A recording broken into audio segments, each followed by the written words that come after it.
আর মাত্র কয়েকদিন পর ভারতের বিপক্ষে মাঠে নামবে বাংলাদেশ ফুটবল দল।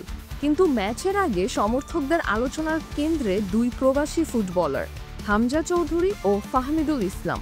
হামজা স্কোয়াডে থাকলেও ফাহমিদুলকে বাদ দেওয়ায় শুরু হয়েছে সমালোচনা। ফাহমিদুল ইসলাম সৌদি ক্যাম্পে থাকলেও শেষ মুহূর্তে তাকে স্কোয়াডে রাখা হয়নি, বরং ফেরত পাঠানো হয়েছে ইতালিতে। এর কারণ ব্যাখ্যা করতে গিয়ে জাতীয় দলের কোচ হাভিয়ের কাব্রেরা বলেছেন, ফাহমিদুল মেধাবী খেলোয়াড় হলেও তার আরও সময় দরকার। অথচ কাব্রেরাই তাকে ইতালি থেকে খুঁজে বের করেছিলেন এবং তার পারফরম্যান্স ছিল দুর্দান্ত।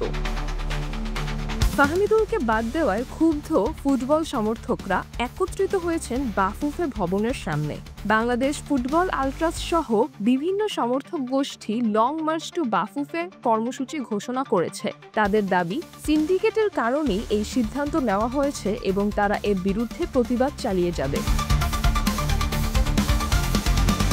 বুধবার ১৯ মার্চ বাংলাদেশ কোচ কাব্রেরা সংবাদ সম্মেলনে দল নিয়ে ব্যাখ্যা দেবেন। আন্দোলনরত সমর্থকরা চান ফাহমিদুলকে বাদ দেওয়ার সঠিক কারণ জানানো হোক, না হলে কঠোর আন্দোলন হবে।